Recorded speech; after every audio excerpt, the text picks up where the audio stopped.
Om Namo Venkatesaya. Welcome to my YouTube channel. ఈనాటి కార్యక్రమంలో ఈ 2025 జూన్ నెలలో మేషరాశి వారి యొక్క గోచార మాస ఫలితాలు ఏ రకంగా ఉన్నాయో తెలియజేసుకుందాం. మొత్తం మీద గ్రహముల యొక్క సంచార కాలాన్ని పరిశీలిస్తే ఈ 2025 జూన్ నెలలో మేషరాశి వారికి చాలా అత్యంత అద్భుతమైన గోచార మాస ఫలితాలు ఉండబోతున్నాయని చెప్పుకోవచ్చు. గ్రహముల యొక్క సంచార కాలం కూడా అదే విధంగా ఉన్నది. అందులోనూ ముఖ్యంగా రాహుకేతుల యొక్క మార్పు.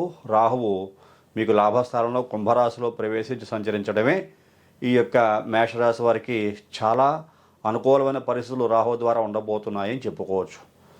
అలాగే కుజస్తంభన కూడా వీడిపోతుంది జూన్ 6వ తారీఖు నుంచి. వ్యక్తిగతమైనటువంటి మీ స్థాయి పెంచుకునే ప్రయత్నం చేస్తారు.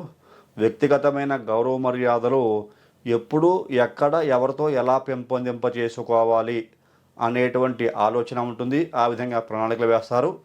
మీ పర్సనల్గా రెస్పెక్ట్ అనేది బాగా పెరుగుతుంది అని చెప్పుకోవచ్చు. ఈ యొక్క మేషరాశి వారికి ఇతరులతో మాట్లాడేటప్పుడు చాలా మంచి అవగాహన ఉంటుంది.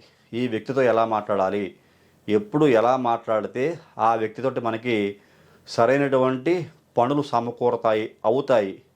మీరు ఎవరితోటన్నా పనులు చేయించుకోవాలనుకుంటున్నారు, ఎదుటి వ్యక్తితో మాట్లాడాలి అంటే కనుక మీరు చాలా సమయస్ఫూర్తిని అక్కడ ప్రదర్శిస్తూ ఉంటారు. మీకు గౌరవం దక్కేలా చూసుకుంటారు, ఎదుటి వ్యక్తికి గౌరవం ఇస్తారు. ఎదుటి వ్యక్తితోటి ఆ పని ఎలా చేయించుకోవాలి అనేటువంటి ఆలోచనలో ఉంటారు.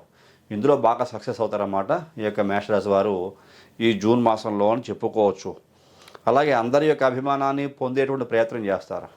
ఇది చాలా మంచి శుభపరిణామంగా చెప్పుకోవాలి. అందరి యొక్క అభిమానాన్ని కూడా పొందుతారు ఈ మేషరాశి వారు ఈ 2025 జూన్ మాసంలో. అలాగే ఉన్నత విద్యా విషయాల్లో చాలా ముందంజలోకి వెళ్ళే అవకాశం కనపడుతోంది. ఎడ్యుకేషన్ విషయంలో మేషరాశికి చెందిన వ్యక్తులు చదువుకునేటువంటి ప్రయత్నాలు చేస్తూ ఉంటారు. నేను ఇది చదువుకుందాం, అది చదువుకుందాం, విదేశాలకి వెళదాం, విదేశాల్లో పలానా యూనివర్సిటీలో నాకు సీట్ వచ్చింది, అక్కడికి వెళ్ళాలి అనే ప్రయత్నాలు ముమ్మరం చేస్తే ఈ జూన్ మాసంలో సఫలీకృతులు అవుతారు. మీరు కోరుకున్న యూనివర్సిటీలో ప్రపంచవ్యాప్తంగా ఎక్కడైనా సరే చదువుకునేటువంటి అవకాశం కనపడుతోంది. విద్యా విషయాల్లో మాత్రం చాలా హైలైట్ అవుతుంది మీ లైఫ్ అని చెప్పుకోవచ్చు విద్యార్థులకి. ఇలాగా కుటుంబ వాతావరణం కూడా చాలా ప్రోత్సాహకరంగా ఉంటుంది. ఎందువల్ల అంటే మేషరాశికి చతుర్థ స్థానం కర్కాటక రాశి. ఈ కర్కాటక రాశి యందు ఈ యొక్క రాష్ట్రాధిపతి అష్టమాధిపతి అయిన కుజుడు స్తంభన వీడి పంచమంలోకి సింహరాశిలోకి ప్రవేశించాడు. సింహబలులుగా ఉంటారన్నమాట. చాలా అద్భుతమైన శక్తి ఉంటుంది. అలాగే మీరు కూడా మీ పిల్లల యొక్క భవిష్యత్తు గురించి బాగా ఆలోచిస్తారు. బాగా ఆలోచించే వాళ్ళకి ఉన్నతమైన విద్యాబుద్ధులు ఎలా నేర్పించాలి, వాళ్ళకి భవిష్యత్తులో ఎలాంటి పనులు మనం చేస్తే బాగుంటుంది, పిల్లల కోసము అలాగే వాళ్ళ యొక్క భవిష్యత్తు కోసము వాళ్ళకి స్థిరాస్తులు వాళ్ళ పేరుని ఇప్పుడు పెడితే బాగుంటుందా, మనం ఏదైనా స్థిరాస్తులు వాళ్ళకి అప్పచెప్పచ్చా, అలాగే ఎడ్యుకేషన్ సిస్టంలో ఉండేటువంటి పిల్లలకి ఎలాంటి యూనివర్సిటీలకి, ఎలాంటి దేశాలకి, ఎలాంటి కాలేజీల్లో జాయిన్ చేస్తే బాగుంటుంది, మన యొక్క తాహత ఏమిటి, వాళ్ళని మన తాహతకి మించి మన స్థితికి మించి చదివించేటువంటి శక్తి మనకు ఉందా లేదా, ఇవన్నీ ఆలోచించి సరే నిర్ణయం తీసుకుంటారు. మంచి మార్గంలో మీ పిల్లల యొక్క భవిష్యత్తుని పెట్టేటువంటి ప్రయత్నం చేస్తారు.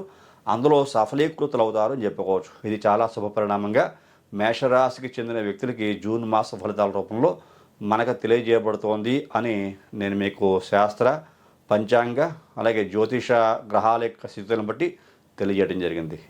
ఇలాంటి పరిస్థితుల్లో కొంతమంది ఇబ్బందులు కూడా పడుతుంటారు. అలాంటి వాళ్ళ వ్యక్తిగత జాతక పరిశీలన చేయించుకుంటే మరింత అభివృద్ధిలో మీరు పయనించే అవకాశం ఉంటుంది చెప్పి నేను తెలియజేస్తూ తదుపరి వచ్చే వృషభ రాశి గురించి తెలియజేసుకుందాం. అంతవరకు సెలవు. నమస్కారం.